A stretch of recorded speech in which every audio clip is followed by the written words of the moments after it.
Sejam todos bem-vindos ao episódio 4 do Juris Accelerator. Esse episódio especial, final daqui a pouquinho, teremos uma convidada muito especial conosco aqui, doutora Laura Vieira, minha amiga, parceira da RPF Comunicação, né? Aceitou esse convite para falar sobre o tema de hoje, que é produção de conteúdo. Afinal, ela está numa área do direito, que é a área do direito empresarial, né? Ela é advogada e especialista em empresarial.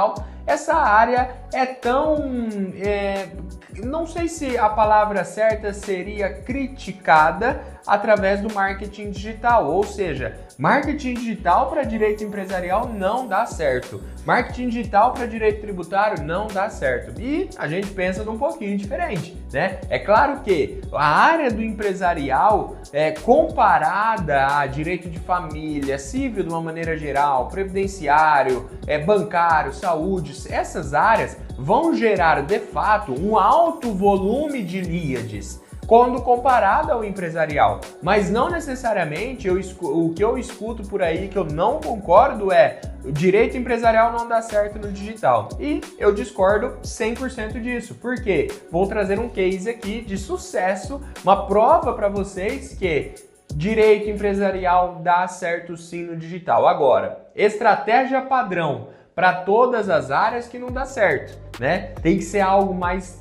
delicado, mais detalhado, um olhar muito mais minucioso para o que de fato dá certo ou não na internet. E o direito empresarial tem a vantagem da recorrência, do LTV. Se você capta um cliente hoje, que ele vem ali ser seu cliente mensalista, né? O seu cliente que vai fazer uma assessoria mensal na empresa dele, cara, você pensa em LTV na veia, geralmente os tickets são legais. Então o direito empresarial é sim uma excelente área para trabalhar no marketing digital. E a doutora Laura vai falar aqui conosco daqui a pouco sobre uma das principais estratégias para que o direito empresarial dê certo no digital, que é a produção de conteúdo, que é o nosso tema do episódio 4 aqui no Juris Accelerator. No episódio que vem, nós vamos trazer algo muito sadio também para você colocar nessa sua advocacia. Se você quer ser o próximo convidado, já deixa aqui na descrição para eu mesmo poder te convidar, vou ter o prazer de te convidar para você participar aqui conosco, tá? E a ideia aqui, gente, é de fato gerar algum insight a partir do momento que a doutora Laura entrar aqui conosco. A ideia é gerar algum insight. Antes de eu convidar ela, enquanto a equipe prepara tudo certinho aqui nessa nossa chamada, eu gostaria de enfatizar aos parceiros da RPF Comunicação a importância de vocês acessarem o Juris Accelerator Pro. Nós temos dois níveis de formação. O Juris Accelerator, que é esse que você está vendo aqui, semanalmente, comigo, toda terça-feira, aberto para advogados no Brasil inteiro. E o Juris Pro, que é apenas para parceiros da RPF Comunicação, que é um curso, pessoal, é um curso de marketing, gestão e vendas com atualizações mensais. Meu Deus do céu, como que você tem direito a isso e ainda não acessa, né? É um direito seu, parceiro RPF. Então, eu gostaria que a produção colocasse na tela o Juris Pro, dá uma olhada na interface. Olha aqui, ó, nós temos módulos de marketing, de gestão, de vendas, advogados convidados, né? Dá uma olhada no Juris Pro. Enquanto isso, vamos voltar aqui para a chamada com a doutora Laura, tá? Mas olha isso, gente. Aqui no Juris Pro, olha isso, ó.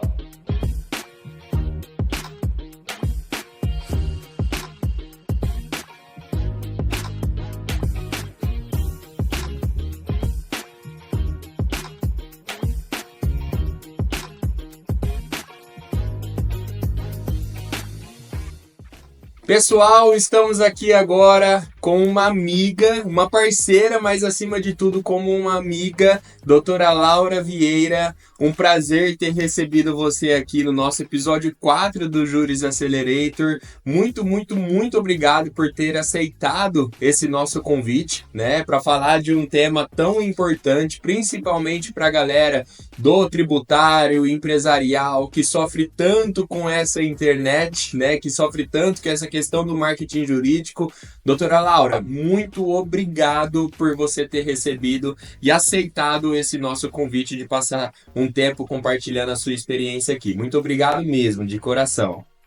Nossa, Lucas, muito obrigada. Para mim, o convite é uma honra poder falar aqui para outros colegas advogados, tentar compartilhar um pouquinho aí da experiência que a gente sabe que já existe algum tempo de caminhada, então eu fico muito lisonjeada de poder estar aqui contigo. Agradeço novamente o convite. Para mim, realmente acredito que é uma oportunidade de poder compartilhar experiências e o teu curso, inclusive, é uma oportunidade para quem está assistindo ter conhecimentos, conseguir entender como que funciona essa parte do digital. Então, muito obrigada mais uma vez. Perfeito, muito bom. Realmente assim, a ideia aqui é de fato compartilhar experiências, né? Muita gente entra aqui, uma vez eu escutei isso de um grande mentor, ele fala bem assim, fala, olha, muitas pessoas buscam, né, conhecimento, mas na verdade elas não estão buscando conhecimentos, experiências, elas buscam protocolos do que deu certo, a receita do que deu certo, né? E na verdade hoje a internet ela é vasta, né? Tem muito conhecimento aí, muita gente compartilhando experiência sadia, legal, que realmente soma, mas na verdade todo mundo busca protocolo, atalhos, né? E a nossa ideia não é essa, a nossa ideia é realmente compartilhar experiências aqui. E falando sobre experiência, a primeira pergunta que eu queria fazer para você, doutora Laura, é o seguinte: quando que o digital entrou na sua vida? Quando que de fato você falou assim, nossa, eu preciso estar ali? Como que foi essa primeira percepção dessa necessidade de estar no ambiente digital? Conta pra gente. Olha, essa percepção veio quando eu tinha um outro Instagram de dicas gastronômicas, olhem só isso.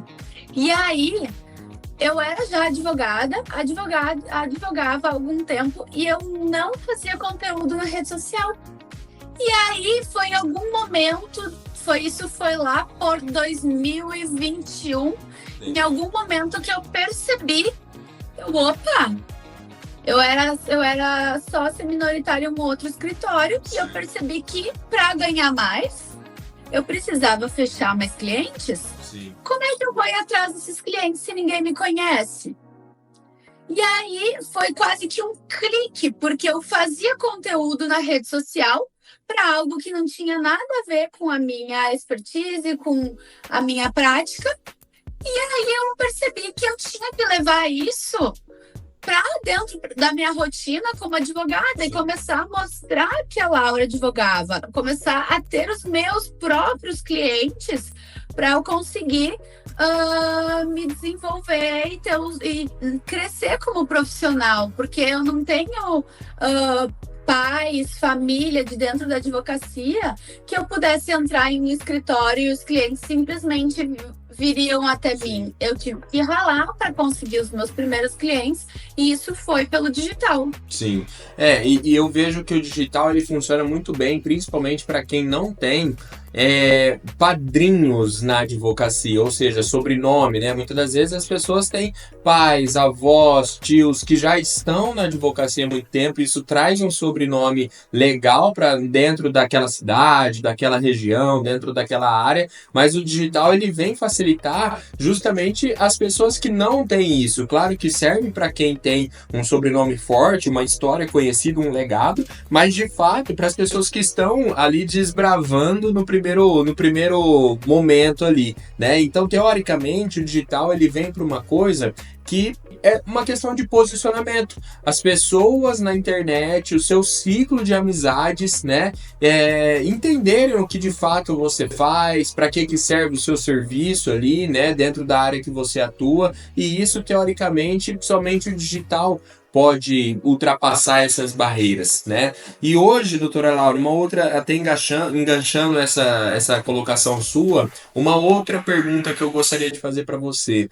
Dentro do digital, hoje, você como especialista na área empresarial, oferecendo soluções para os empresários, inclusive um trabalho muito bem feito, né? Recentemente vocês tiveram a parte do workshop com as empresárias da sua cidade, eu realmente gostei muito de ver, né? E você sempre faz isso, né? Então a pergunta é: no digital, quando você pensa em geração de conteúdo, somente você utiliza somente aquele conteúdo informativo direto para o empresário ou tenta levar algum certo tipo de descontração, inclusive também essa parte do workshop, por exemplo, tentando movimentar mulheres ali, como que é o engajamento? As pessoas engajam mais com um conteúdo informativo ou também com essa parte descontraída? Como que é o digital para você?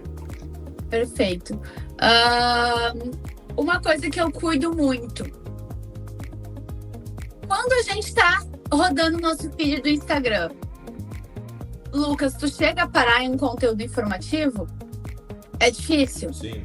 Né? Mas agora, quando tem algum reels, alguma coisa assim de alguma viagem, tu não para? Sim. Quando tem alguém falando sobre sucesso na carreira, tu não para? Sobre as dores de ser um empresário, isso chama a nossa atenção. Sim. Porque são as dores que a gente vive. Viagem, a gente gosta de viajar. Então, eu tenho sim os conteúdos informativos, porque as pessoas precisam saber o que eu faço. Mas o que engaja é a roupa, o que engaja são os locais que a gente vai. Se eu tô viajando, um dos meus reels que mais deu, até trazendo aqui ideias, exemplos, um dos meus reels que mais deu engajamento nos últimos tempos foi um reel de cerca de 8 segundos, eu caminhando em Gramado, eu sou aqui do Sul, caminhando em Gramado de um lado para outro. A minha irmã gravou o vídeo com uma chaminha, a gente pegou aqueles aquecedores, uma música bonita de empoderamento e apenas escrito: mulher, empresária, lembre-se de aproveitar a jornada. Olha isso. É isso. Isso engaja, porque é sobre... e eu tenho esse público feminino, eu gosto muito de trabalhar com empresárias femininas da área empresarial, com mulheres, porque eu vivo as dores delas, então eu consigo conversar com elas que a gente não tem só os nossos negócios. A gente tem casa, a gente tem marido, tem noivo, tem cachorro, tem que estar bonita, tem que estar com a unha feita. Então, é sobre... Acho que tu falaste muito bem antes sobre esse engajamento que eu não diria nem descontraído, porque eu não gosto muito de, por exemplo, reels com dancinha, coisas nesse tipo. Mas o que até tu quer passar... público também, né? Exato. Então, o que eu quero passar para o meu público? Eu gosto muito de produzir conteúdo falando sobre o que eu resolvi de problema para um cliente meu aqui no escritório, ao invés de ficar falando sobre o contrato X ou Y, o que tem que ter e o que não tem que ter. Entendi. Os conteúdos que mais engajam são justamente esses que eu conto alguma situação de algum cliente meu, como que eu ajudei ele, ou esses conteúdos que a gente chama de... quase que um empoderamento, assim, sim, pensando na dor da minha cliente. Você comentou e tocou num ponto que agora eu quero trazer muito para um exemplo prático para os advogados que aqui nos assistem. Muita gente confunde, pessoal, muita gente coloca na cabeça do advogado, principalmente para quem não teve experiência com marketing digital, que a internet é uma fábrica de contratos de honorários, né? É uma fábrica de clientes. E, na verdade, algumas áreas determinadas, como você pode pegar família, trabalhista reclamante, previdenciário, são áreas que, de fato, você consegue utilizar as estratégias de marketing digital de tráfego pago para construir a massa de leads, né? De oportunidades. Mas veja bem, isso é minha opinião, serve para qualquer área do direito, né? Você sendo advogado, estando no digital, o que eu vou falar aqui a seguir serve, na minha opinião, serve para todas. Mas muita gente do empresarial é vestido dessa estratégia que eu vou citar. A internet, ela nem sempre está aqui para fabricar leads, clientes, contratos. Muitas das vezes a internet ela está aqui justamente para criar vínculo. E o porquê que esse engajamento que a Laura comentou aqui cria vínculo? Um simples vídeo de 8 segundos em Gramado, acredito eu que fazendo uma viagem, né, Laura? Criou esse vínculo, criou esse engajamento. Porque, de fato, as pessoas estão nas redes sociais para se conectar com pessoas, né? Mas muitas das vezes a pessoa que está se conectando contigo, ela pode ser seu possível cliente, né? Quem disse que desses engajamentos, Laura, de não sei quantos mil visualizações bateram, comentário, mas, por exemplo, quem disse que não tem um potencial cliente ali? Se cada vídeo de 8 segundos o engajamento te trouxer um potencial cliente, maravilha, né? Então, muito se fala que a internet, o marketing digital para advogados é somente com tráfego pago, e na verdade, muito se deixa de lado a produção de conteúdo relevante, né? Às vezes, a doutora Laura uma vez compartilhou comigo, se eu tiver, você pode até citar nesse ponto também, que a partir do momento que nós iniciamos a parceria, antes mesmo de vir novos clientes, vieram pessoas que já te seguiam, que já te acompanhavam, mas que agora começou a criar vínculo. Isso é produção de conteúdo relevante e consistente, né? Então o advogado ele tem muito a ideia que, nossa, a internet só funciona, eu invisto R$500 em tráfego pago, tiro 10 leads, fecho um. Um monte de lead frio. E na realidade, isso é uma parte do marketing digital, mas a parte consistente e relevante é puramente produção de conteúdo. E você pega uma área igual a sua, Laura, que é direito empresarial, algumas outras áreas como tributário, holding familiar, pessoas que tomam decisão mais pautado ali, enfim, empresários, pessoas com patrimônio alto, são pessoas que não vão ser impactadas pelo um tráfego pago e vão cair numa landing page que ele sabe que ele está sendo captado ali por ser um lead. Na realidade, essas pessoas geram muito relacionamento, engajamento, e isso é só a importância da produção de conteúdo relevante e consistente, e você trazer essa massa de pessoas para assistir uma série no YouTube. Inclusive fica a dica aí, Laura, de você lançar sua série no YouTube, porque você tem muito conteúdo valioso para disponibilizar. Poxa, começa com uma vez a cada 15 dias, falando com empresárias também no virtual. Laura, quantas pessoas que vão no seu workshop presencial aí em Lajeado e te admiram, elogiam, vejo seus stories. Agora, quantas pessoas na internet você pode levar também essa sua comunicação, que é sempre de muita relevância para as empresárias? Então, assim, é um monte de ideia do que só ficar fazendo tráfego pago, né? E essa parte dos seus seguidores, aconteceu mesmo dos seres próprios seguidores, a partir do momento que você começou a ser relevante ali, eles vieram para você? Como que foi? Eu acho até que a gente fez uma reunião, Lucas, acho que há 1 mês e meio, 2 meses atrás, eu cheguei até a te falar, eu não lembro aqui dos números, da quantidade de clientes que eu fechei na minha cidade. E então, assim, porque eu, como sempre estive em eventos fora do meu estado e sempre busquei parcerias, eu tenho muitos clientes de fora da minha cidade. E um dos meus objetivos era, sim, ser conhecida e ter autoridade aqui na minha cidade. E tanto alinhado à produção de conteúdo quanto ao workshop, que depois, se quiseres, eu posso até falar um pouquinho sobre o workshop. Essa produção de conteúdo alinhado com o workshop, mesmo que a pessoa não vá no meu workshop, ela vê o marketing que eu faço em cima do workshop, os vídeos de como que foi o workshop, como foi legal a pessoa que estava lá. Então, isso gera um interesse. E aí a pessoa começa a acompanhar.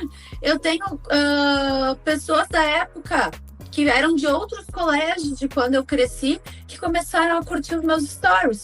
Que hoje tem uma clínica odontológica, hoje é uma biomédica que precisa de documentos específicos para a área médica, para a área de estética. Então, comecei com a produção de conteúdo, primeiro a criar esse engajamento, de ter essas curtidas nos stories. E aí, a partir disso, as pessoas começaram a me chamar. Laura, eu vi falando um dia sobre um contrato para agência de viagem. Eu sou um ateliê, eu posso fazer um contrato de prestação de serviços? E pessoas conhecidas começaram a me fazer esses questionamentos. Sim. E uma estratégia que eu tenho, eu não cobro para fazer uma consulta, uma reunião. Eu trago para um atendimento, eu escuto a dor, eu sempre pergunto. Eu trabalho com Lei Geral de Proteção de Dados também. E então, se alguém vem e diz assim, eu preciso de uma política de segurança da informação, eu marco uma reunião e eu pergunto, tá, peraí, o que aconteceu? Por que tu precisa disso? Porque normalmente o que o meu cliente quer não é o que ele precisa. Então eu preciso entender a dor dele para daí oferecer o que ele realmente precisa. E às vezes ele não gosta de ouvir. Sim, exatamente. E muitas das vezes ele só abriu essa exposição para você, mas de um vínculo criado lá na rede social, né? De uma conexão. Então, assim, é de fato. E ele vai confiar por causa disso. Exatamente, porque ele sabe que você está no meio de outros empresários, de outras empresárias, vira e mexe indo para São Paulo em eventos, então isso acaba criando uma autoridade que a pessoa num processo de consideração, porque hoje advogado fala, mas a advocacia está saturada, é muito advogado, e tudo mais isso que a gente escuta, mas espera lá, e os advogados que fazem o diferente? Porque o consumidor, eu agora enquanto empresário aqui, eu de fato, quando eu vou tomar a decisão de escolher meu advogado, eu considero, né? Vamos colocar um empresário, ele considera ali 4, 5 opções de advogados empresariais. Então, ele toma a decisão pautado. Se for isso no digital, avaliação de Google, posicionamento no Instagram, frequência. Então, assim, às vezes a internet, ela não está aqui só para te trazer cliente, mas ela pode ser a sua vitrine, o seu cartão de visita, a facilitadora de decisão, né? E em cima disso que você falou, realmente, eu vejo muito você expondo o seu conteúdo ali, mas não de maneira intencional para atrair o cliente. Eu acho que isso você faz muito bem, né? Não de fato ali atraindo o cliente ou desenhando um funil de fale isso, fale aquilo. Não, você de fato leva um conteúdo informativo leve. E é isso que geralmente as pessoas consomem na rede social. Você sabe que a rede social, você tem que em 8 segundos, às vezes, falar uma frase que ela não escutou na faculdade em 4 anos, né? O desafio da rede social, levar conteúdo. Isso você faz muito bem. E falando desse levar conteúdo, agora uma das últimas perguntas, aí depois eu vou perguntar um pouco sobre o workshop, né? Mas uma das últimas perguntas que eu tinha para você aqui e como que a RPF entrou dentro na sua advocacia? Como que, de fato, a RPF auxiliou você nessa produção, nessa organização? Perfeito. Conta um pouquinho da sua experiência. Para mim, a parte do orgânico que a gente chama, que são aqueles posts que são feitos sem ter o tráfego pago, né? Tem muita gente que acaba nem sabendo o que é o orgânico. Eu sempre tentei produzir, como eu mencionei para ti, Lucas, desde 2021. Claro que eu passei por muitas etapas. O meu conteúdo inicialmente era voltado, hoje olhando para trás, era para advogado. Sim. Eu falava difícil, eu não sabia me comunicar com o meu público. E aí a gente vai melhorando, eu mesma produzia o meu conteúdo, só que eu fazia, acho que muitos advogados vão me entender, quando dava. Quando tinha um tempinho na agenda. E a gente sabe que normalmente não tem. E nunca tem, então, né? Nunca tem. Então, às vezes, e aí, quem mexia no Canva era eu. E assim, eu perdi, às vezes, 2, 3 horas para fazer um post. E aí, eu postava aquele post, dava 3, 4 curtidas, porque é um post informativo e ele não engaja como um story, como um conteúdo como o Lucas trouxe leve. E aí, não, dava 2 semanas sem postar nada porque eu ficava desmotivada. Sim. Então, a RPF, para mim, ela entrou como um divisor de águas no meu posicionamento, porque hoje eu consigo ter conteúdos semanais, existem aí de 2 a 3 posts por semana que falam com o meu público com uma qualidade excepcionalmente melhor. Tanto a parte do criativo da arte é algo que engaja, é algo bonito, é algo que atrai, quando tu ter ali o tempo todo alguma informação sobre algum serviço, algum trabalho. A gente trouxe aí também alguns posts sobre mulheres empresárias, teve um post sobre a Coco Chanel, por exemplo. Então, a gente mescla no conteúdo que a RPF traz para mim. Eu não fico só tentando vender. Eu faço contratos de prestação de serviços. Você precisa fazer o contrato comigo. Não é essa a ideia. A gente traz os conteúdos que a RPF faz para os nossos posts uma gama de conhecimentos, tanto informativos quanto um conhecimento sobre uma empresária de sucesso do passado, quanto algum contrato que eu faço, quanto algum serviço, algum problema que algum cliente teve aqui no escritório, dicas sobre como o empresário pode evitar ter algum problema. Então, a RPF organizou a minha vida, a minha casa. Hoje eu faço as aprovações que vocês trazem, até posso expor um pouquinho do trabalho. Sim, assim, claro, Lucas? Claro, sem dúvida. Trazem aí o preview dos conteúdos, tanto a arte quanto os textos, e aí as 2-3 horas que eu investia para fazer um post, hoje eu invisto para fazer a revisão. E aí, então, eu ganhei tempo, eu ganhei autoridade, porque toda semana tem conteúdo lá. Então, aquele potencial cliente, aquela pessoa que nem sabia que talvez precisava de um contrato para a clínica dela, agora ela fica pensando, mas ia ser legal, não é nem preciso, ia ser legal ter um contrato com a Laura, né? Sim. Porque eu vendo experiência também.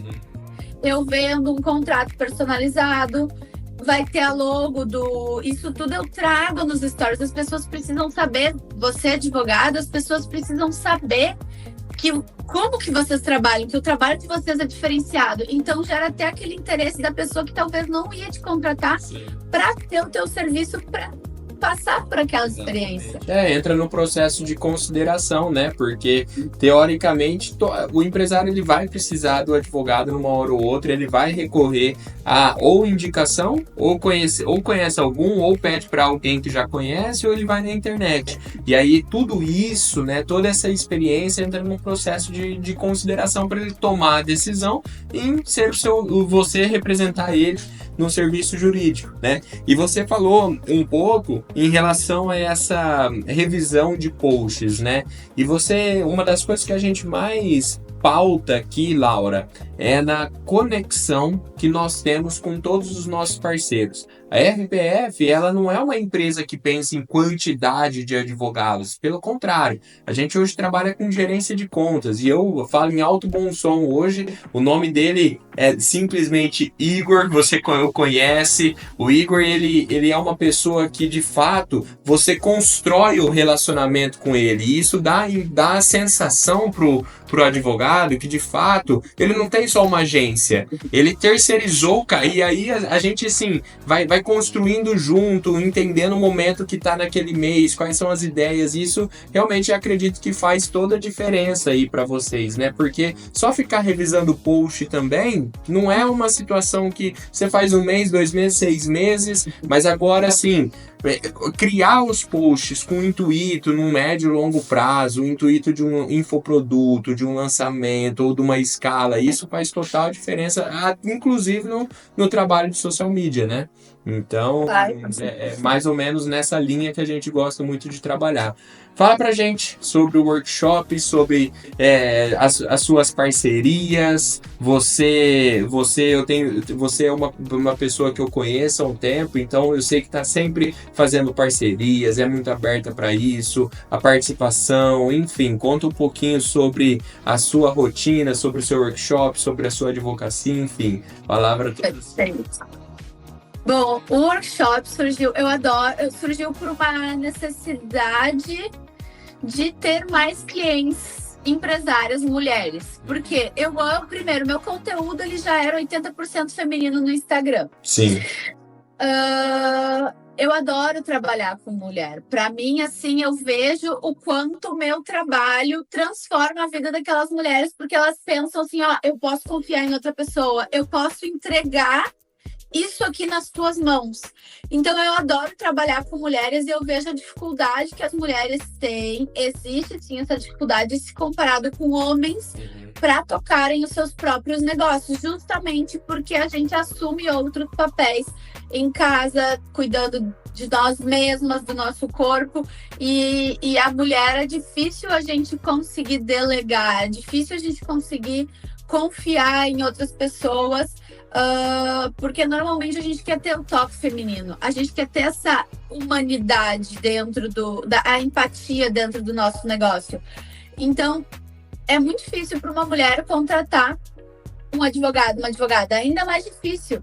E aí a ideia do workshop surgiu justamente nessa vontade de ajudar as mulheres em que têm as suas empresas, os seus negócios, a reduzirem problemas. O que seria isso? Dicas, gente. Para mim era uma coisa que era óbvio. Isso foi uma amiga minha que é biomédica que disse, eu tinha dado uma palestra, que eu tinha sido convidada para dar dicas sobre como evitar problemas com clientes consumidores para estúdios da área da beleza. Sim. E aí, essa minha amiga que é biomédica falou, a próxima vez que der uma aula, me chama, porque eu não sei nada disso. E eu fiquei pensando, meu Deus, é verdade? As pessoas, os leigos, não sabem o que pode e o que não pode com o cliente. Não sabem, por exemplo, se a clínica oferece estacionamento, que a responsabilidade é sim da clínica se acontecer alguma coisa. Isso para nós, do mundo jurídico, é ridículo. Só que eu pensava, eu não vou vender nenhum serviço em cima disso. Sim. Eu não vou vender serviço dando dica de o que pode acontecer de problemas. Preventivo, né? O brasileiro, ele não vai na prevenção, né? E aí eu pensei, não, mas é justamente, é dica para evitar que tenham problemas. Eu não vou vender nenhum contrato, nenhuma ação em cima disso, mas aquela empresária, ela vai saber, vai se prevenir e vai confiar em mim. Então começou essa ideia de fazer o workshop. Em fevereiro, a gente está agora na 3ª edição, a última edição foi semana passada, e a ideia é trazer o workshop em um ambiente íntimo de 15 a no máximo 20 pessoas, mulheres. O que é a empresária? É a profissional liberal também, então é tanto a dentista que tem uma clínica odontológica, quanto a arquiteta, quanto a fotógrafa, quanto a empresária que possui foi uma das meninas ali que ela possui uma empresa de queijos, aqui da região. Então, a ideia é trazer conteúdos de dicas do consumidor, o que pode, o que não pode, dicas de como evitar problemas com parceiros comerciais, com fornecedores, quando que é interessante ter contrato, quando não. E eu também trago algumas questões relativas a parcerias e sublocações ou locações empresariais. Então, são realmente conteúdos muito práticos de assim, tópico, ó, pode isso, não pode isso. Tem um slide que é condutas abusivas ao consumidor. Para que a empresária apenas saiba o que é abusivo ou não. Se ela quer adotar aquela conduta, é uma decisão dela, mas é importante que ela... Exatamente. E aí, a ideia... Eu sempre tenho a parte da apresentação do escritório ao final. Em 3 edições, eu nunca apresentei. Porque eu não quero que vire uma venda direta. Eu quero que aquela empresária confie em mim. Então, como é um ambiente íntimo, a gente traz aí todas as edições, a gente teve um coquetel e teve espumante para que a mulher fique tranquila, baixe a guarda, saiba que está num ambiente seguro. Então, as trocas nesses eventos são muito relevantes. As pessoas trazem BOzões assim, que aconteceram nas empresas delas e a gente conversa junto, discute junto num ambiente de acolhimento mesmo. E aí, isso gera... eu tive muitas meninas, como eu mencionei antes, que não foram no workshop, são na minha cidade, que reagem, interagem, não conseguiram encaixar a agenda, mas já me contrataram. Entendi. Muito por causa desse conteúdo. E é uma somatória, né? E percebe, às vezes as pessoas que vão ali no workshop ficam lá quietinhas, não interagem muito, mas depois te chama lá no Instagram, ou pessoas que não foram no workshop, mas através do Instagram querem ir no próximo, e você vai... por isso que os grandes nomes falam, né? A importância do omnichannel, ou seja, a importância de estar presentes em todos os canais. E o offline, que o workshop entraria numa situação offline, ele ainda é muito bom, né? Mas ele vai somando com toda a etapa do digital. Eu sou eu sou suspeito. Eu acho que tudo isso é muito... É você em ação, né? Tudo isso é marketing acima de tudo. Esse é o marketing que o advogado pode fazer, né? O marketing consultivo, informativo, mas na verdade o marketing é você em ação, né? O mercado em ação. Então você faz um workshop, produz conteúdo, faz tráfego pago, tem uma landing page, ou vai num evento fazer network. Isso tudo é você em ação. E quanto mais sementinha você espalha por aí, maior a sua chance de broto, né? Então... E talvez a pessoa nem vai te contratar, mas ela vai postar que tá no workshop e normalmente... Ver, né? Normalmente o post da pessoa que tá no workshop é o quê? É com a taça de espumante. Sim. Então gera aquela vontade, aquele interesse e o workshop.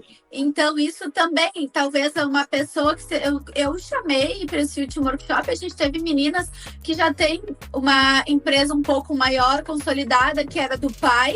E aí possui, por exemplo, uma assessoria mensal com outros advogados aqui da minha região.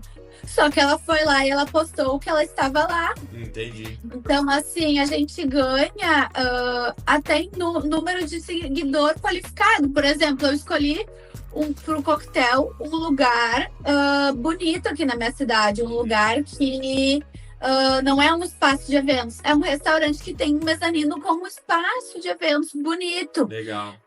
Botei eles juntos no Reels. Quando eu postei o Reels, eu chamei eles para questão de ser colaborativo. Eles têm 14 mil seguidores. Eu ganhei 30, 40 seguidoras mulheres que possivelmente ou estão interessadas em ir no próximo workshop ou agora já estão acompanhando meu conteúdo e podem virar clientes no futuro. Sim. Eu não preciso de 1000 seguidores que venham por causa desse Reels. Se vierem 30 e 2 me contratarem... E é isso, né? Nem tudo é sobre quantidade, sim sobre qualidade, né? Laura, inclusive vou pedir para a produção deixar o seu Instagram aqui para quem está assistindo poder te seguir, acompanhar, enfim. Gostaria muito mesmo de agradecer a sua participação aqui nesse episódio 4 do Juris Accelerator. Dizer que foi um bate-papo super leve também, super tranquilo. Quem de fato ficou até aqui e conseguiu pegar algumas dicas, né? A importância desse conteúdo relevante, a importância de você transmitir de forma leve. Então, em nome de toda a RPF Comunicação, gostaria muito de agradecer tanto a parceria que nós temos, né, desde o início do ano, mas também, principalmente, sobre você ter aceitado vir falar um pouquinho de produção de conteúdo aqui, que realmente você veste essa camisa do conteúdo e isso é motivo de muito orgulho pra gente. Muito obrigado pela confiança mesmo. Obrigada, Lucas. Para mim é um prazer falar sobre isso. Eu, inclusive, às vezes falo até demais, né? Eu brinco quando o escritório estiver super estruturado com todas as áreas. Eu vou ficar só na parte de gestão estratégica e conteúdo de tanto que eu amo. Legal, isso é bom. Isso é o ouro hoje em dia, né? O ouro hoje em dia é aquele advogado que entende bastante sobre marketing, gestão e vendas, né? Então fica outra dica aí pra galera. Laura, muito obrigado. Para você que está assistindo, eu gostaria de agradecer também a sua presença nesse 4º episódio. Dizer que o episódio 5 nós vamos trazer um conteúdo muito rico sobre conversão de leads, né? E com certeza o Juris Accelerator vai tomando forma. Se você é nosso parceiro e ainda não acessou o Juris Accelerator Pro, tá perdendo, né, Laura? O Juris verdade. Pro, você já acompanhou ali. Eu assisto. Eu tô acompanhando. Legal. Olha, pessoal, se você é nosso parceiro e ainda não teve acesso ao Juris Pro, você tem direito, né? Então corre lá, pede pro Igor, pede pro suporte da nossa equipe, que realmente tem muito conteúdo rico lá, tá? Vou deixar aqui também o Instagram da RPF Comunicação, da Laura a gente já deixou. Mais uma vez, para você que está assistindo, muito obrigado. Laura, muito obrigado. E até a próxima, pessoal. Muito obrigado. Até a próxima. Tchau, tchau.